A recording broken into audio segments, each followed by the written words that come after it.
ఓం శ్రీమాత్రే నమః. నమస్కారం అండి. ఎలా ఉన్నారు? అందరూ బాగున్నారా? మీరందరూ ఆనందంగా సంతోషంగా ఉండాలని అమ్మవారిని ఎప్పుడూ కోరుకుంటూ ఉంటాను. ధాత్రితో లక్ష్మీప్రియ క్రియేషన్స్ కి స్వాగతం. ఈ రోజు ఈ వీడియోలో దశపాపహర దశమి అంటే ఏమిటి, ఈ దశపాపహర దశమి ఎప్పుడు వస్తుంది, ఎటువంటి నియమాలు పాటించాలి, ఈ దశపాపహర దశమి వ్రతం చేసిన వారికి ఎటువంటి లాభాలు కలుగుతాయి, ఈ దశపాపహర దశమి యొక్క విశేషత ఏమిటి అన్న విషయాలు ఈ వీడియోలో తెలుసుకుందాం. హిందువుల జీవన విధానంలో ప్రకృతి ఒక భాగం. ఇక నదులను దేవతలుగా భావించి పూజిస్తారు. హిందువుల జీవితంలో గంగా నదికి ఒక ప్రత్యేకత స్థానం ఉంటుంది. అయితే పురాణాల కథల ప్రకారం ఈ గంగను భగీరథుడు భూమికి తీసుకొచ్చిన రోజు జ్యేష్ఠ మాసం శుక్ల దశమి అని తెలుస్తోంది. గంగా అవతరణ జరిగింది జ్యేష్ఠ శుద్ధ దశమి రోజే అని స్మృతి కౌస్తుభ అనే గ్రంథం వివరించింది. ఆనాటి హస్త నక్షత్ర సమయంలో భగీరథుని తపఫలితంగా శివుని జటాజూటము నుండి భూమికి దిగి వచ్చింది. ఈ విధంగా భూమి మీద కాలు మోపిన రోజునే దశపాపహర దశమిగా పేర్కొంటారు. ఈ రోజుకి 10 రకాలైన పాపాలను తొలగించే శక్తి ఉంటుందని మనందరి నమ్మకం. తెలిసి తెలియక పాపాలు చేయటం మన మానవ సహజం. అయితే మనం చేసేది పాపమని, దాని ద్వారా అశుభ ఫలితాలు పొందే ప్రమాదం ఉందని గ్రహించి తొలగించుకోవటం గొప్ప ప్రయత్నం. అటువంటి అవకాశాన్ని కలిగించేదే దశపాపహర దశమి వ్రతము. ఈ 2024 సంవత్సరంలో మనకి జూన్ 16వ తేదీన ఈ దశపాపహర దశమి వ్రతము వచ్చిందండి. జ్యేష్ఠ మాసంలోని శుక్లపక్ష దశమిని దశపాపహర దశమి అని పిలుస్తారు. ఈ రోజున గంగామాత అవతరించిందని ముందే చెప్పుకున్నాం కదా.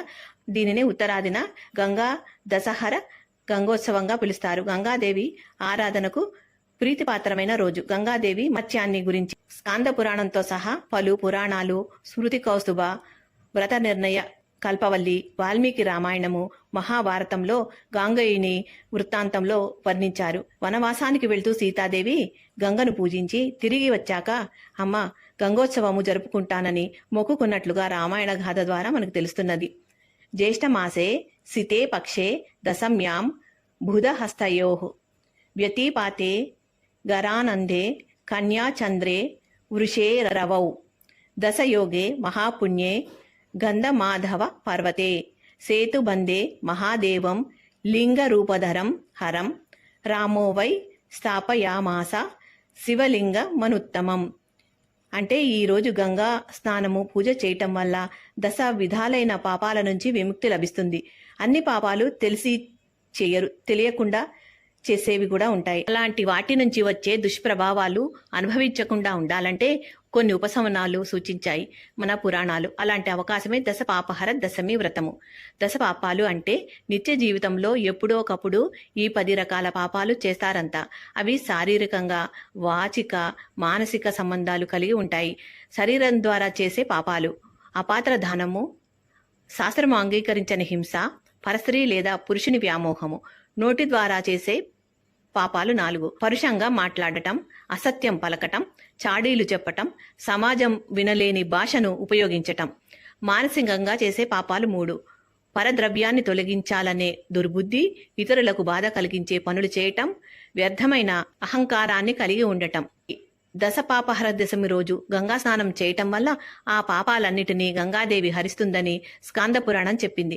కాశీలో స్నానం ఆచరిస్తే లభించే ఫలితం అంతా ఇంత కాదు.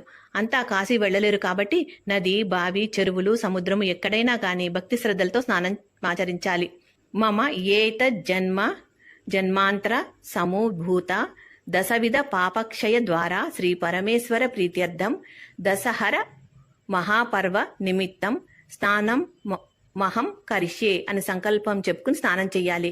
ఈ దశపాపహర వ్రతం చేయటానికి వీలు కాని వారు గంగా మాత దశనామాలైన నందిని, నళిని, సీత, మాలిని, మహాపగ, విష్ణు పాదాబ్జ సంభూత, గంగా, త్రిపదగామిని, భాగీరథి, భోగవతి, జాహ్నవి, త్రిదశేశ్వరి అనే నామాలను తలుచుకుంటూ అందుబాటులో ఉన్న జల వనరులలో మునకలు వేస్తే గంగానది స్నానం చేసినంత పుణ్యం లభిస్తుంది. ఈ వ్రతాన్ని నిర్వహించినంత ఫలితము వస్తుంది అని శాస్త్రం చెబుతోంది. అన్ని పుణ్యనదుల్లో స్నానం చేసినంత ఫలితం రావటానికి పండితులు ఈ శ్లోకం చెప్పుకోమని చెప్పారు. గంగే చ యమునై చైవ గోదావరి సరస్వతి నర్మదే సింధు కావేరి జలేస్మిన్ సన్నిధం కురుం నేను పవిత్రమైన గంగా, యమున, గోదావరి, సరస్వతి, నర్మదా, సింధు, కావేరి మొదలైన పుణ్యనదుల నీరు శిరస్సు మీద కురులపై చల్లుకుంటున్నాను అని అర్థం. ఈ శ్లోకము చదువుతూ ఎవరైతే స్నానం చేస్తూ శిరస్సు మీద నీళ్లు చల్లుకుంటారో వాళ్ళు అన్ని నదులలో స్నానం చేసినంత పుణ్యఫలము దక్కుతుందని చెబుతారు. కనుక మీరు నదీ స్నానం చేయలేని వారు ఇంట్లోనే పెద్ద ఇత్తడి పాత్రను గాని, చెంబును గాని, రాగి పాత్ర గాని, ఇత్తడి పాత్ర గాని తీసుకుని దానిలో శుద్ధ జలం నింపుకోండి. దానిలో పసుపు, కుంకుమ, గంధం, అక్షతలు వేసి పుష్పాలు వేసి గంగామాతగా గంగను ఆహ్వానించి ఆ పుణ్యనదిగా భావించి పసుపు, కుంకుమ, గంధం, అక్షతలు సమర్పించి ధూపదీప నైవేద్యాలు సమర్పించండి. తాంబూలం సమర్పించండి. తర్వాత కర్పూర హారతిని సమర్పించండి. వీలైతే షోడశోపచార పూజ చేసుకోండి, లేదా పంచోపచార పూజ అయినా చేసుకోండి. గంగామాతగా సంభావించి ఆ నీళ్ళకి పూజ చేసుకోండి. తర్వాత ఏదైనా నైవేద్యము, బెల్లముక్కో పండు ఏదో నైవేద్యం పెట్టి తర్వాత ఆ నీళ్ళని మీరు స్నానం చేసే నీళ్లలో ఇంటిల్లి పాతి కలుపుకుని స్నానం చేయాలి. ముందుగా మీరు స్నానం చేసి ఈ గంగా పూజ చేసుకున్న తర్వాత ఈ నీళ్లతో తిరిగి తల స్నానం చేసుకోవాలి. ఈ విధంగా కుదరని వాళ్ళు మీరు స్నానం చేసే నీళ్లలోనే ఈ పైన చెప్పిన మంత్రాల్ని చదువుకోండి. గంగే యమునే చైవ గోదావరి సరస్వతి నర్మదే సింధు కావేరి జలస్మిన్ సన్నిధం కురుం అని చదువుకొని అందులో పసుపు అక్షత్తులు వేసి ఆ నీళ్ళని మీరు శిరస్సుపై జల్లుకోండి. తర్వాత ఈ విధంగా మంత్రించిన నీళ్ళని మీరు సాయంత్రం కూడా స్నానం చేసి దీపారాధన చేసుకోవచ్చు. ఇంటిల్లిపాతి ఈ విధంగా చేస్తే చాలా మంచిదండి. ఒకవేళ ఈ విధంగా కూడా కుదరని వాళ్ళు మీరు శివాలయానికి వెళ్లి అక్కడ శివుడికి అభిషేకం చేసిన జలాన్ని తెచ్చుకొని సాయంత్రం మీరు స్నానం చేసి పూజ చేసుకోండి. మీరు పూజ చేసేటప్పుడు నిత్య పూజ చేసుకుని తర్వాత ఒక కలశంలో నీళ్లు తీసుకోండి. ఆ కలశంలో పసుపు, కుంకుమ, గంధము, అక్షతలు వేసి ఆ నీళ్లనే గంగగా భావించి అందులో గంగామాతను ఆవాహనం చేసుకుని ఆ షోడశోపచార పూజ అయితే చేసుకోండి. ఈ విధంగా ఈ పూజనైతే మీరు చేసుకోండి. ఈ విధంగా మనము తెలిసి తెలియక చేసిన పాపాలన్నీ దశపాపహార దశమి రోజు చేసే పూజ వల్ల లభించే పుణ్యం వల్ల మనకున్న ఈ పాపాల యొక్క దుష్ప్రభావాలన్నీ కూడా తొలగిపోతాయని పెద్దలు చెప్తున్నారు. తప్పకుండా ఈ విధంగా పూజనైతే చేసుకోండి. వీలైతే నదీ స్నానం చేయండి, లేదా చెరువు దగ్గర గాని, మీ బావుల దగ్గర గాని, నీటి వసతి ఉన్న దగ్గర గాని మీరు స్నానం చేసుకోండి. లేదా ఈ విధంగా ఇంట్లోనే మనము గంగాదేవిని ఆవాహనం చేసుకుని ఆ నీటితో మనం స్నానం చేయొచ్చు. తర్వాత అమ్మవారిని గంగామాతని మనం పూజించుకోవచ్చు.